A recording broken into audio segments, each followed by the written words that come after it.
Welcome to SERC the family of learning. मैं Abhinav sir. आज हम लोग देखेंगे हमारा पर्यावरण चैप्टर बायोलॉजी का 10th क्लास के लिए बिहार बोर्ड में हर बार पूछे जाने वाले सबसे महत्वपूर्ण प्रश्न का डिस्कस करते हैं।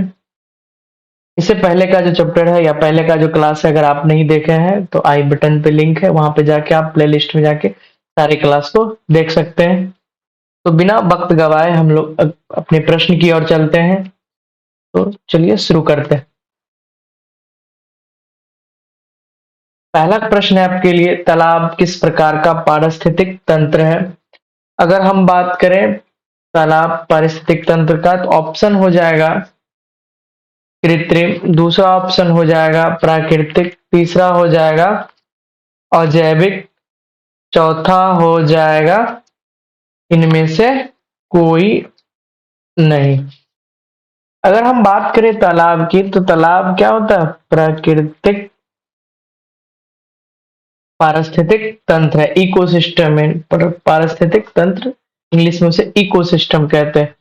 अगर हम थोड़ा सा डिटेल में से बात करें, तो यहाँ पे आप डायग्राम में देख रहे होंगे कि ये एक तालाब है। इस तालाब में बहुत सारे जीव जंतु छोटे छोटे पाए जाते हैं। जैसे ये बड़ी मछलियां हैं, यहाँ पे तालाब के नीचे में कुछ शैवाल है, छोटे मोटे जलीय पौधे हैं। तो ये छोटे मोटे जलीय पौधे और शैवाल ये सब उपभोक्ता के रूप में यहाँ पे होते हैं उपस्थित। किसके रूप में? उपभोक्ता के रूप में, यानी कि आप इसे प्रोड्यूसर बोल सकते हैं। प्रोड्यूसर हिंदी में इसे उपभोक्ता कहते हैं।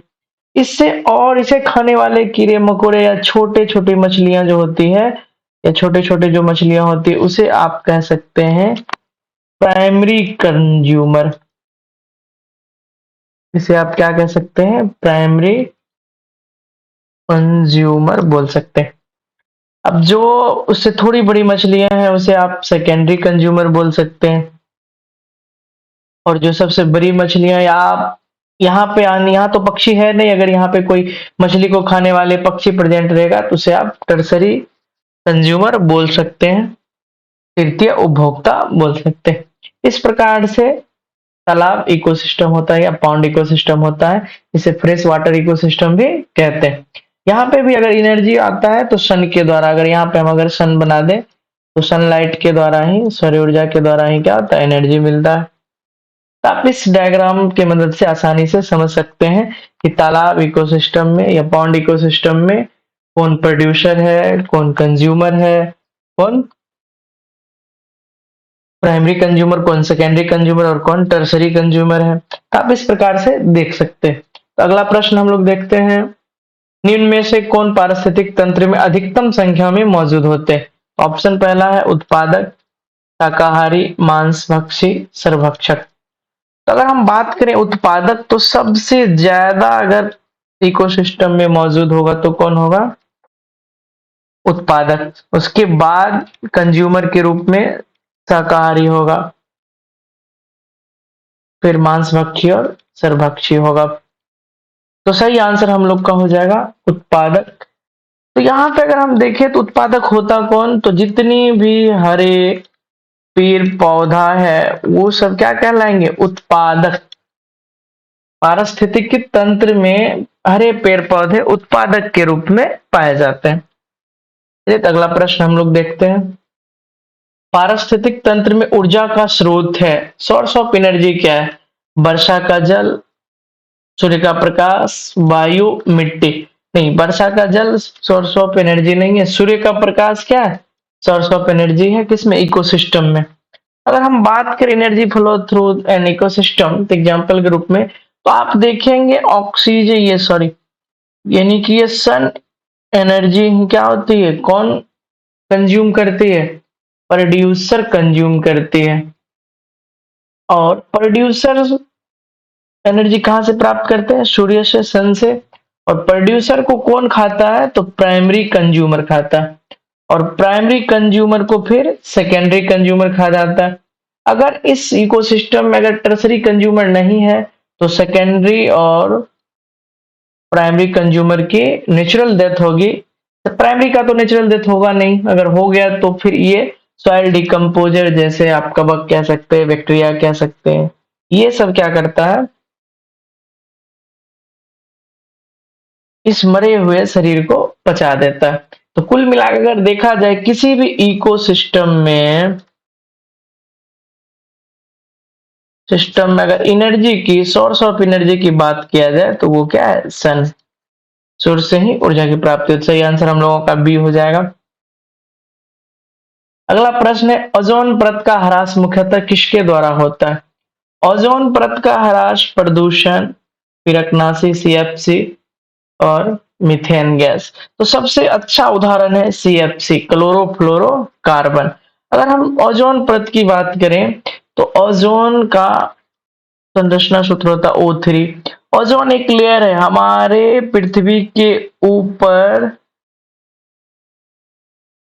स्ट्रेटोस्फेयर में एक लेयर का निर्माण होती है जिसे हम ओजोन लेयर कहते हैं। वो O3 का लेयर बना हुआ होता है। सन से आने वाली अल्ट्रावायलेट विकिरण इससे टकराकर वापस चल जाती है या ये अवशोषित कर लेता है। लेकिन हमारे कल कारखाने, गाड़ी के धुएं, प्रदूषण सीएफसी गैस के रूप में जैसे हम लोग यूज कर लेते हैं, फ्रिज का उपयोग कर लेते हैं। फ्रिज में सीएफसी गैस, जैसे शेविंग क्रीम हो गया, दाढ़ी बनाने के लिए हम लोग यूज करते हैं शेविंग क्रीम का। परफ्यूम यानी कि सेंट का उपयोग आप लोग करते हैं, बॉडी स्प्रे का उपयोग करते हैं।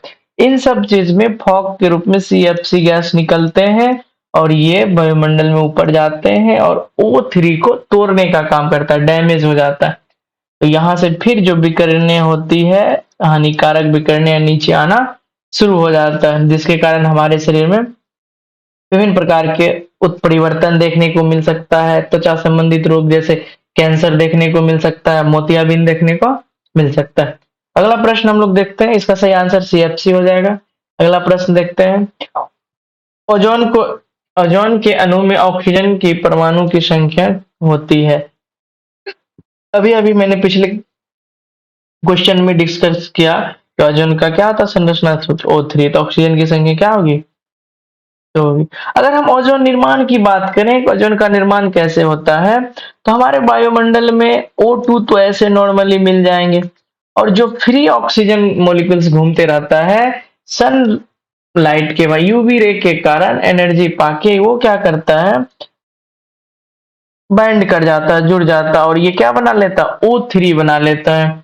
यानी कि ये O सिंगल जो परमाणु घूम रहा है अणु, वो किसके साथ, ये ऑक्सीजन के अणु के साथ जुड़ के ये ट्रिपल परमाणु वाले ऑक्सीजन बन जाते हैं, जिसे क्या कहते हैं, ओजोन कहते हैं। चलिए अगला प्रश्न देखते हैं, एक खाद्य श्रृंखला में तीसरे पोषी स्तर पर हमेशा कौन रहता है?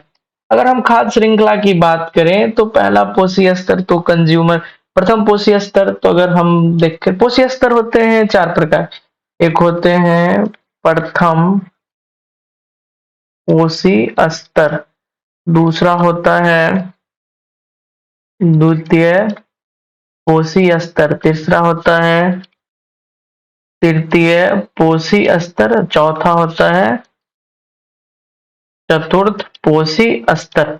अगर हम बात करें प्राथमिक पोषी स्तर के, तो या प्रथम पोषी स्तर में, तो ये हो जाएगा उत्पादक, क्या हो जाएगा, उत्पादक कहलाएगा प्रथम पोषी। द्वितीय पोषी स्तर हो जाएगा प्राथमिक उपभोक्ता। प्राथमिक उपभोक्ता, प्राथमिक उपभोक्ता क्या है, जो उत्पादक को खाता है, यानी कि शाकाहारी। अब अगर हम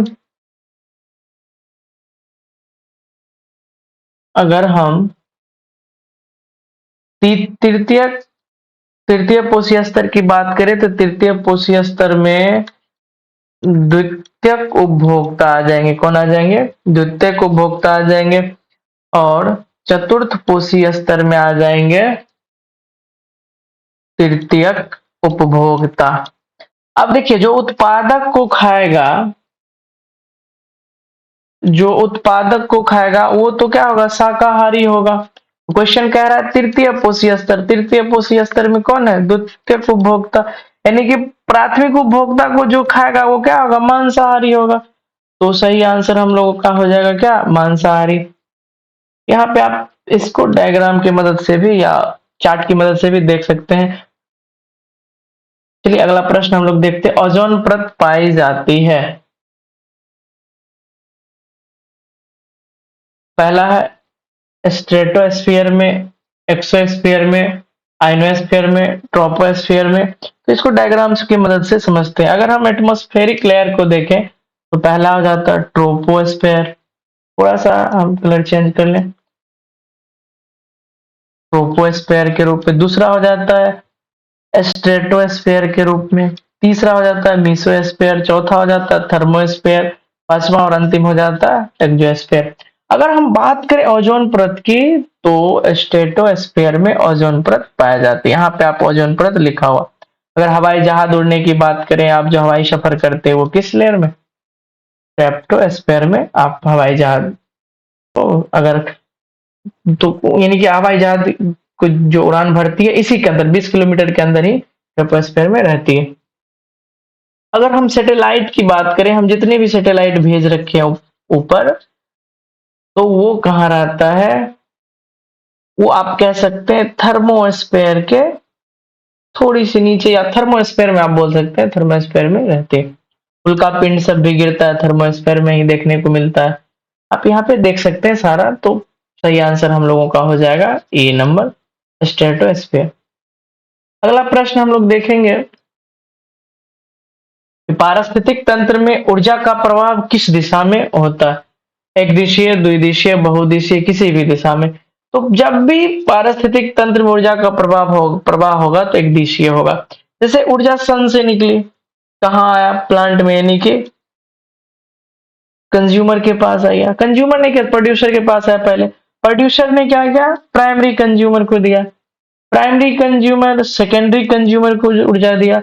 और सेकेंडरी कंज्यूमर अगर स्वतः मृत्यु हो जाती है तो वो डिकम्पोजर के पास जाएगा। तो वो एक दिशा में चीजें चल रही है। तो हमेशा इकोसिस्टम में एनर्जी का जो फ्लो होगा एक दिशीय होगा।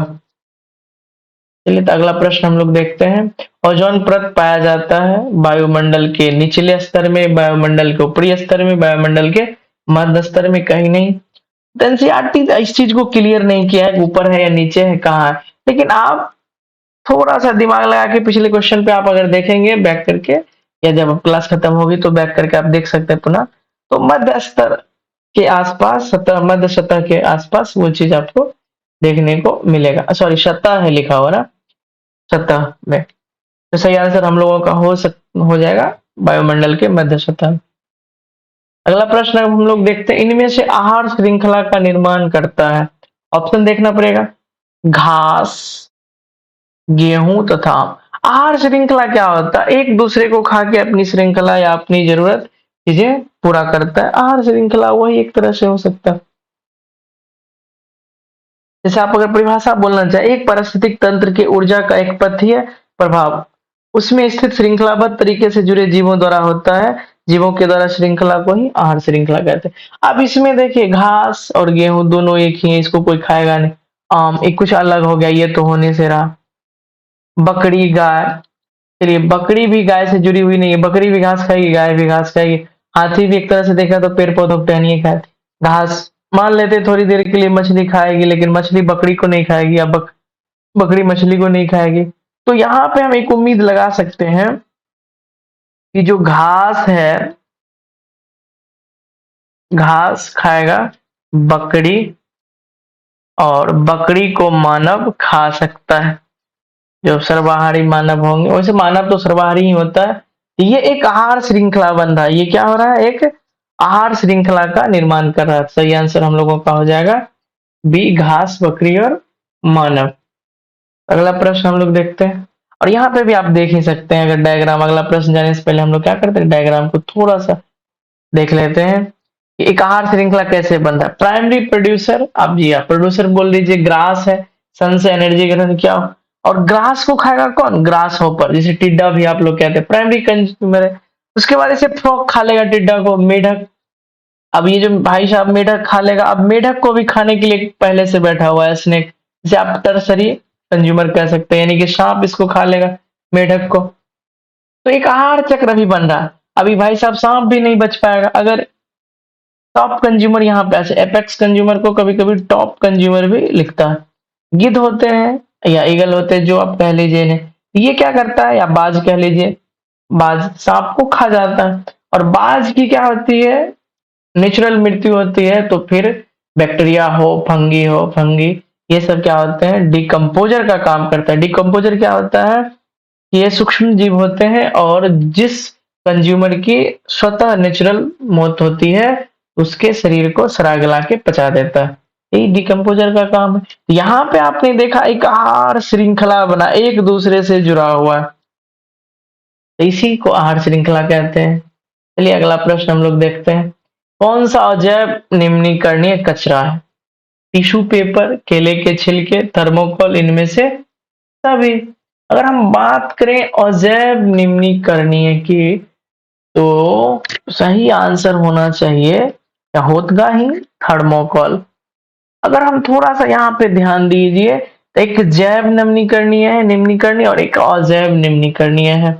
अब इसमें आप देखेंगे कि ये सब जो आपको दिख रहा है, ये कचरे हैं या मांस का टुकड़ा है, मेगीज है, कागज है, अंडे का खोल है, छिलके हैं सब्जी के, कागज है, ये डब्बा है, पेड़ पौधे की सरेगले टहनियां है टूटे हुए, इन सब चीज समय के साथ विघटित हो जाते हैं, मिट्टी बन जाती है। लेकिन आप यहाँ पे प्लास्टिक देख लीजिए, पॉलीथीन देख लीजिए, प्लास्टिक का डब्बा देख लीजिए, कांच देख लीजिए, आप इन सब चीजों को अगर आप पॉलीथीन को देखेंगे, टैप को देखेंगे, थर्मोकोल देख लीजिए, यानी कि यहाँ पे थर्मोकोल का ये बना हुआ डब्बा है, तो थर्मोकोल, ये सब चीज डिग्रेड नहीं होते हैं, स्वतः प्रकृति में ये विघटित नहीं होते हैं, तो इसे अजैव निम्नीकरणीय कहते हैं। तो ये थर्मोकोल इसका सही आंसर होगा। अगला प्रश्न देखते हैं, ओजोन परत किस हानिकारक विकिरण से पृथ्वी की सुरक्षा प्रदान करता है? अगर हम बात करें ऑप्शन में, अवरक्त विकिरण, तापीय विकिरण, पराबैंगनी विकिरण, इनमें से सभी। हाँ, इनमें से सभी क्या होगा, सही आंसर होगा, क्योंकि अवरक्त किरण भी सूर्य से निकलती है, तापीय किरण भी निकलती है, पराबैंगनी किरण तो निकलती ही है। इन सभी से हमें बचाता है कौन, ओजोन परत बचाता है। देखिए अगला प्रश्न है, जैव विविधता का विशिष्ट स्थल है। तो पहले तो फसल क्षेत्र है जी, नहीं, विविधता ज्यादा देखने को नहीं मिलेगा। नदी में, नदी तट पे मिल सकता है, समुद्र तट पे ज्यादा मिलेगा, लेकिन सबसे ज्यादा आपको वन में आपको देखने को मिलेगा। तो सही आंसर हम लोगों का हो जाएगा वन। देखिए वन में आपको यहाँ पे छोटा सा खरगोश दिख रहा है, ईगल दिख रहा है, भालू दिख रहा है, गिलहरी दिख रहा है, बहुत सारे अलग अलग पेड़ पौधे दिख रहे हैं, ये सब जानवर क्या है आपको दिख रहे हैं, तो ये सब क्या है, जैव विविधता का प्रमाण है, यानी कि आपको वन में सबसे ज्यादा विभिन्न प्रकार के जीव जंतु देखने को मिल जाएंगे। अगला प्रश्न है, निम्नांकित में कौन सा जैव अनिम्नीकरणीय, वही शब्द है अजैव निम्नीकरणीय को ही जैव अनिम्नीकरणीय भी कहते हैं। ऑप्शन है डीडीटी, कागज, वाहित मल, इनमें से कोई। अगर हम डीडीटी की बात करें तो सही जवाब डीडीटी ही होगा। कागज की अगर बात करें तो कागज गल जाते हैं, वाहित मल भी ठीक ठाक गल के मिट्टी बन जाती है, इनमें से कोई तो ऑप्शन से ना नहीं। अगर हम डीडीटी की बात करें तो डीडीटी का फुल फॉर्म होगा die chloro diphenyl trichloro ethane, structure formula. अब डीडीटी यूज कहाँ में होते हैं, आप लोग खेती बाड़ी करते होंगे आपके घर आंगन में, या आपके पिताजी या आपके रिश्तेदार कोई भी, या अगल बगल में आप देखते होंगे, स्प्रे के रूप में क्या होता है, डीडीटी का उपयोग करता है। आपके यहाँ पे मच्छर मारने वाली जो धुएं वाली मशीन लेके आता होगा वो नगर पालिका वाला सब, उसमें क्या रहता है, डीडीटी गैस रहती है। डीडीटी गैस के रूप में, लिक्विड के रूप में, वो जहर एक तरह से कह सकते हैं, वो जैव अनिम्नीकरणीय है, जिसे हम अगर हमारे शरीर पे पड़े या हमारे शरीर के अंदर जाए तो नुकसान पहुंचाता है। अगला प्रश्न हम लोग देखते हैं, निम्नांकित में से आप किसे उपभोक्ता की श्रेणी में रखेंगे? उपभोक्ता के श्रेणी में कंज्यूमर, उपभोक्ता का क्या होता है, कंज्यूमर, तो आप कंज्यूमर किसको रखेंगे? कंज्यूमर्स की श्रेणी में हरे पौधे को तो आप किस क्या मानिएगा, प्रोड्यूसर, प्रोड्यूसर्स मानिएगा। नील हरित शैवाल को भी आप क्या मान लीजिएगा, प्रोड्यूसर मानिएगा। फूल पत्ते को भी आप प्रोड्यूसर मानिएगा। बच कौन जाता है कंज्यूमर के रूप में, जंगली जानवर सही आंसर हो जाएगा अपन सबका, जंगली जानवर। चलिए अगला प्रश्न देखते हैं। निम्न में से कौन एक प्रक्रम द्वारा अपघटित होने वाला पदार्थ? सूखे पत्ते, पॉलीथीन, रबर, प्लास्टिक की बोतल। भैया नाक रगड़ के रह जाओ, पॉलीथीन नहीं गलेगा, अपघटित होगा। रबर भी नहीं अपघटित होगा, प्लास्टिक की बोतल भी अपघटित नहीं। लाखों वर्ष लग जाते हैं बुआ ये सब होने में, अपघटित होने में। तो ये सब जैव अनिम्नीकरणीय या अजैव निम्नीकरणीय पदार्थ है। अब हो सके तो सिंगल यूज प्लास्टिक को आप रोकिए, जो सिंगल यूज प्लास्टिक है उसे आप रोक सकते हैं, यूज में ना लें तो बेहतर। लेकिन आप सूखे पत्ते को देखेंगे तो ये पानी के साथ सरगल के क्या हो जाते हैं, अपघटित हो जाते हैं, कम समय में ही अपघटित हो जाते हैं। सही आंसर हो जाएगा हम लोगों का ए, सूखे पत्ते। अगला प्रश्न देखते हैं। हरे पौधे कहलाते हैं, वैसे भी हरे पौधे क्या कहलाएगा, प्रोड्यूसर, उत्पादक कहलाएगा। हरे पौधे उत्पादक कहलाएगा, अपघटन करता जितने भी सूक्ष्म जीव है, जैसे क्या बैक्टीरिया, कवक, जैसे बैक्टीरिया, फंजा, ये सब क्या सूक्ष्म जीव। उपभोक्ता के रूप में, कंज्यूमर के रूप में आप किसी को भी, कोई जानवर ले सकते हैं जो उत्पादक को खाता। आहार श्रृंखला में एक चैन बनता है, एक दूसरे को खाता। सही आंसर उत्पादक हो जाएगा। अगला प्रश्न है, निम्नलिखित में से कौन एक जलीय आकार श्रृंखला है? अगर हम जल में देखेंगे, घास, बकरी, शेर जल में नहीं होते हैं। जल, घास, जलीय कीट, मानव जल में नहीं पाए जाएंगे जी। घास, मछली, मनुष्य, ये भी नहीं। अगर हम यहाँ शैवाल को देखें तो आपको नदी पोखर में आपको शैवाल दिख जाएंगे, तालाब में ही आपको जलीय कीट दिख जाएंगे और मछली दिख जाएंगे। आप शैवाल को मान सकते हैं, शैवाल को आप मान लीजिए क्या, प्रोड्यूसर, प्रोड्यूसर्स मान लीजिए। और शैवाल को कौन खा रहा है जी, जलीय कीट। जलीय कीट को आप कंज्यूमर, वो भी कैसा कंज्यूमर, प्राइमरी कंज्यूमर मान सकते हैं, कंज्यूमर्स मान सकते हैं। और फिर ये जलीय कीट को कौन खा रहा है, मछली खा रहा है। मछली को आप क्या मान सकते हैं, सेकेंडरी कंज्यूमर मान सकते हैं। तो इस प्रकार से सही आंसर हम लोगों का हो जाएगा बी। चलिए नेक्स्ट प्रश्न देखते हैं, और शायद आखिरी प्रश्न ये होगा। सही आहार श्रृंखला है, ऑप्शन से ही देखना पड़ेगा। चिड़िया, सांप, घास, जी नहीं। चिड़िया को तो मान लेते थोड़ी देर के लिए सांप खा जाए, लेकिन सांप को घास थोड़ी ना खाएगा जी। मछली को घास नहीं खाएगा, घास को गाय गाय खाएगा, ठीक है। बकरी घास को खाए, घास बकरी को नहीं खाएगा। और घास को हिरन खा सकता है, आधा सही आधा। लेकिन घास को हिरन भी खाएगा और हिरन को शेर भी खाएगा। तो सही आहार श्रृंखला हो जाएगा घास, हिरन, शेर। आज के लिए इतना ही रखते हैं, मिलते हैं। एक प्रश्न और है, देख ही लेते हैं, मुझे लगा लास्ट प्रश्न है, सॉरी फॉर दैट। तो अगला प्रश्न है, निम्न में से कौन से समूहों में केवल जैव निम्नीकरणीय पदार्थ, यानी कोई ऐसा पदार्थ जो गल जाएगा। तो देखिए, देखते हैं हम लोग, तो थोड़ा सा ध्यान देते हैं यहाँ पे। अगर घास की बात करें, गल जाएगा। पुष्प गल जाएगा, लेकिन चमड़ा नहीं गलेगा, ये गलत ऑप्शन है। घास हो जाएगा, लकड़ी भी हो जाएगा, प्लास्टिक नहीं होगा। यहाँ पे फसलें हो जाएगी, केक हो जाएगी, लेकिन रबर नहीं होगा। अब लास्ट ऑप्शन बचता है, केक, लकड़ी और घास, ये सब क्या होंगे जी, अपघटित हो जाएंगे आराम से वातावरण में, चिंता की कोई बात नहीं है। सही आंसर यही होगा। तो शायद ये आखिरी प्रश्न है। तो आज के लिए रखते हैं हम क्लास को यहीं तक, मिलते हैं आपसे अगले क्लास में। और अगली क्लास में हम लोग, हो सकता है तो जितनी भी क्लास हुई है 10th की बायोलॉजी की, अब क्लास हम लोग थ्योरी को देखेंगे शुरू से। एनसीईआरटी के, एनसीईआरटी बेस्ड जितनी भी थ्योरी होगा, हम थ्योरी को क्या करेंगे, फिर से कवर करेंगे पूरे क्लास को। समय यही रहेगा और आप हमसे जुड़े रहिए, चीजों को अच्छे बेहतर से तैयारी करिए। चलिए मिलते हैं अगले क्लास में, तब तक के लिए हैव ए नाइस डे, आपका दिन शुभ हो। Thank you for